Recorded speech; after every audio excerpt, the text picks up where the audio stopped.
اعوذ باللہ من الشیطان الرجیم بسم اللہ الرحمن الرحیم وَأَعِدُّوا لَهُمْ مَا اسْتَطَعْتُمْ۔ اور اے مسلمانوں، اب جب یہ نیا دور شروع ہو ہی گیا ہے تمہاری اس دعوت و تحریک کا، تو اب پوری طریقے سے اپنے امکان بھر سامان حرب تیار کرو۔ اعدوا لہم، اعداد تیاری کرنا، اسلحہ تیار کرو، سامان جنگ تیار کرو، گھوڑے تیار رکھو، رسالہ تمہارا ہونا چاہیے، جو بھی تمہارے لیے ممکن ہے۔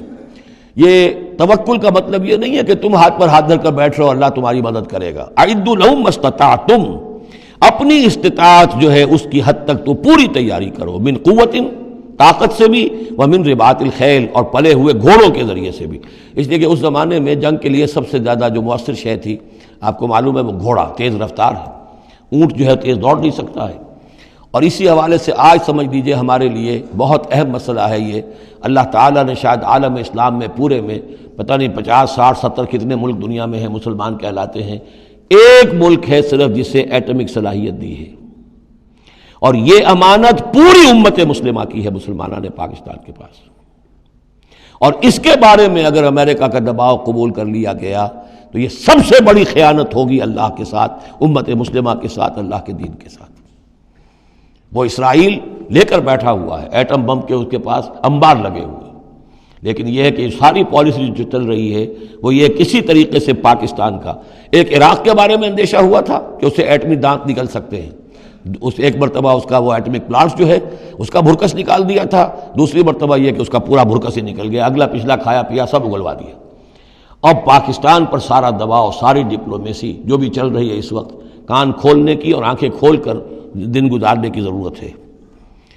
ہمیں حکم یہ کہ جو بھی اللہ نے تمہیں دیا ہے، تمہارا امکان، جو بھی تمہارے پاس امکانی طاقت ہے، اسے سنبھال کر رکھو، ڈیٹرنٹ۔ اعدوا لہم ما استطعتم من قوۃ ومن رباط الخیل ترہبون بہ عدو اللہ، تاکہ تم اللہ کے دشمنوں کو اس سے ڈرا سکو، یہی ہے ڈیٹرنٹ، معلوم ہو کہ ان کے پاس وہ طاقت ہے۔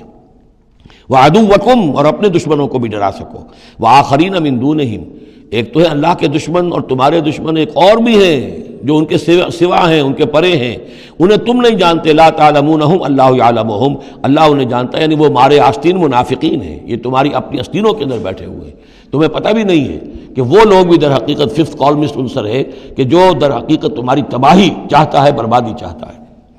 وما تنفقوا من شیء، اب ظاہر بات ہے کہ اگر ساز و سامان فراہم کرنا ہے، اسلحہ فراہم کرنا ہے، اور ساز و سامان کے لیے جو ہے گھوڑے تیار کرنے ہیں، تو انفاق کرنا پڑے گا۔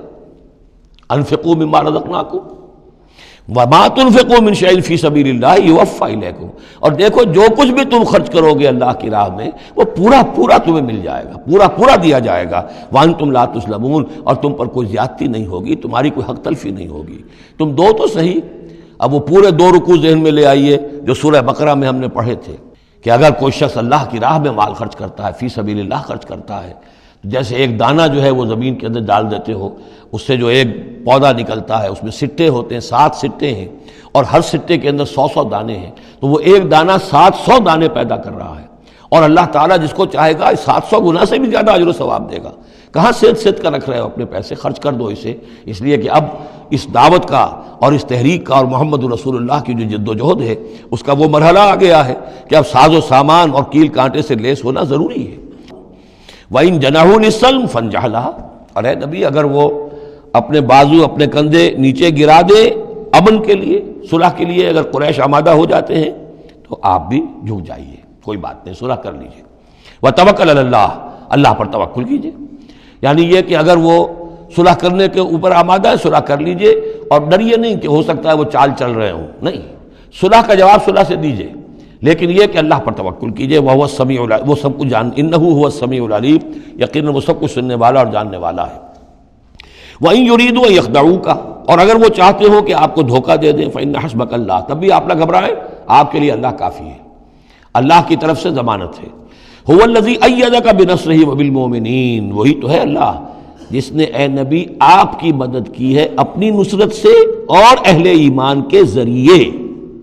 یہ ذرا نوٹ کیجئے، اللہ نے محمد کی مدد کی ہے اہل ایمان کے ذریعے، یعنی اللہ تعالیٰ کا یہ فضل ہوا محمد رسول اللہ صلی اللہ علیہ وسلم پر کہ ایسے صحابہ عطا فرمائے جو مخلص تھے، کہ جہاں آپ کا پسینہ گرا وہاں انہوں نے اپنی خون کی ندیاں بہا دی۔ حضرت موسیٰ کو ایسے ساتھی میسر نہیں آئے. کیا حال تھا جبکہ ان کو کہا گیا اللہ کی راہ میں جنگ کرو، اور ان کا فضب انت وربک فقاتلا انا ہاہنا قاعدون، جاؤ تم جاؤ، ہم بیٹھے ہیں یہاں. رب انی لا املک الا نفسی واخی فافرق بیننا وبین القوم الفاسقین. یہاں یہ ہوا تھا جب دوسری مرتبہ مقام صفرا پر جب ہوئی ہے جو مشاورت، اور وہ بڑی یوں سمجھیے کہ کانٹے کی مشاورت تھی، وہاں بھی کچھ لوگ زور دے رہے تھے مسلسل کہ چلیے ہمیں چلنا چاہیے پہلے قافلے کی طرف. وہ تو آپ کو سیرت کی کتابوں میں پڑھنا ہوگا، لیکن یہ ہے کہ اس وقت حضور کا منشا یہ تھا. آپ بار بار کہ اچھا آپ اور لوگ مشورہ دیں، اور لوگ بھی مشورہ دیں. حضرت مقداد نے کھڑے ہو کر یہی بات کہی رضی اللہ تعالیٰ عنہ، اے نبی آپ ہمیں موسیٰ کے ساتھی نہ سمجھیے جنہوں نے کہہ دیا تھا وَاصْطَبْ أَنْتَ وَرَبُّكَ فَقَاتِلَا إِنَّا هَاهُنَا قَاعِدُونَ. ہم آپ کے ساتھی ہیں، آپ جو حکم دیں ہم حاضر ہیں. حضرت ابوبکر نے تقریر کی، حضرت عمر نے تقریر کی. حضور دیکھ رہے ہیں انصار کا کیا منشا ہے، ان کی کیا رائے ہے. پھر کھڑے ہوئے حضرت سعد، انہوں نے کہا ہے کانک تعنینا یا رسول اللہ، اے اللہ کے رسول شاید آپ کا روح سخن ہماری جانب ہے، شاید اس وجہ سے کہ ہمارا جو معاہدہ ہوا تھا بیعت عقبہ ثانیہ میں وہ یہ تھا کہ اگر مدینے پر حملہ ہوگا تو ہم آپ کی حفاظت کریں گے، شاید یہ گمان ہے آپ کا. فَإِنَّا آمَنَّا بِكَ وَصَدَّقْنَاكَ، ہم آپ پر ایمان لا چکے، ہم نے آپ کی تصدیق کی، ہم نے آپ کو اللہ کا رسول مانا. اب ہمارے پاس کوئی آپشن نہیں ہے. خدا کی قسم اگر آپ اپنا گھوڑا سمندر میں ڈال دیں گے ہم بھی آپ کے پیچھے اپنی سواریاں سمندر میں ڈال دیں گے. اور خدا کی قسم اگر آپ ہمیں کہیں گے ہم اپنی اونٹیوں کو دبلا کر دیں گے، برق الغماد تک جا پہنچیں گے، یعنی یمن کا شہر ہے برق الغماد، وہاں تک پہنچ جائیں گے چاہے ہماری اونٹنیاں لاغر ہو جائیں.